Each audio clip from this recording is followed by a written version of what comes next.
Somewhere along the way, Christianity has become a dirty word. It really has in our society. And that means the bad guys are winning. And, in God's sort of resistance, in his battle against the power of evil that has really taken over our world, he needs not just soldiers, but he needs captains in his army to lead this battle. And, I'm thinking sort of the pious and carefully worded and, dutiful ministers in organized religion, that they're not really cut out for this task. I'm here to tell you that the Lord might be calling you, to fill that need, to fill the leadership role in that service. And not despite your flaws, but because of your flaws, you might be the right person for the job. So welcome to day 3 of my series, 30 Days of Scripture. There's no question that the world is now demonizing Christianities and followers of Jesus Christ. And it's gotten really bad. I mean, it really has. But here's the thing. This battle is not going to be won in the political arena. Political discourse has gotten so toxic and so angry, that people don't even listen to each other anymore. If you're sort of reaching out to people on your own side of the political aisle, you're just preaching to the choir, right? They're going to believe anything that you espouse if it's on one side, their side of the aisle. And if you're talking to somebody who has the other side on the political spectrum, they're not going to listen to a word you say. There's just so much mistrust and anger that, again, this battle for the souls of humankind, it's not going to be played out in politics. It can only be won with boots on the ground, and it starts with Christians letting people know that they're followers of Christ and not hiding that light under a bushel, as it says in the good book.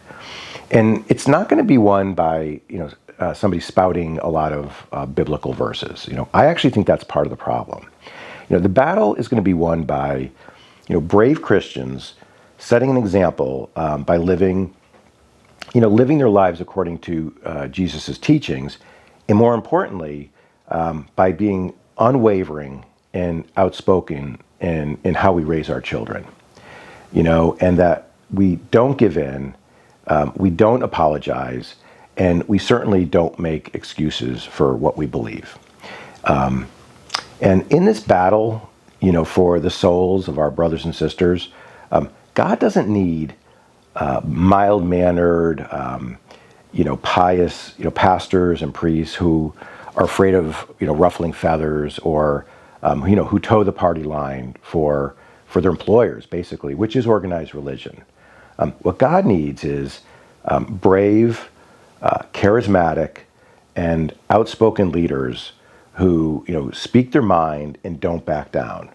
And the reality is, those qualities often come, in people who have, some real major character flaws. That's just a fact.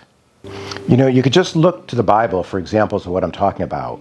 Like, for example, God used Moses, who was actually a murderer. He killed a guy, but he still used Moses to lead his people, the Israelites, out of bondage and out of Egypt.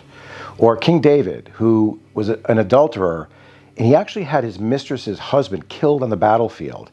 And yet God used David to reunite the 12 tribes of Israel and retake Jerusalem for the Israelites.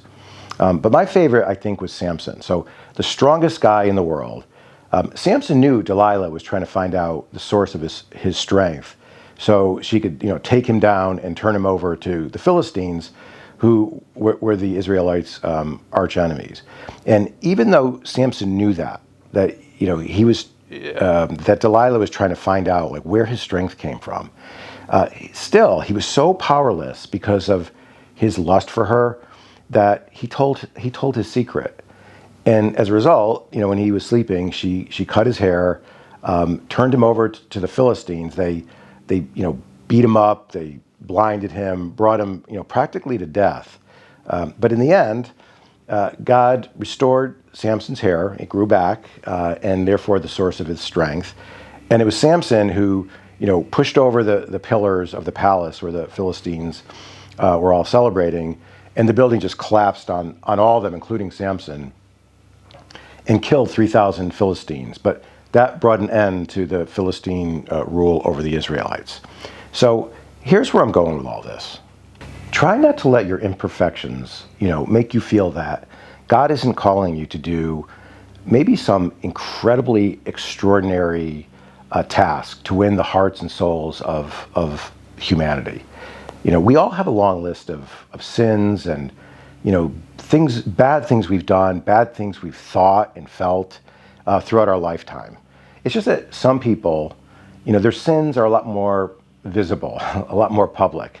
The things they've done wrong, everybody knows about. And maybe you're one of those people, that you wear your faults and your flaws on your sleeve. But don't let the devil deceive you into feeling shame for your past sins, or that, therefore you're somehow unworthy to serve in God's army. You might be the exact right person for the job. And not just because of your talents and your skills, and not even just despite your flaws, but maybe because of your flaws. So I would start with asking God to reveal to you his specific plan for your life.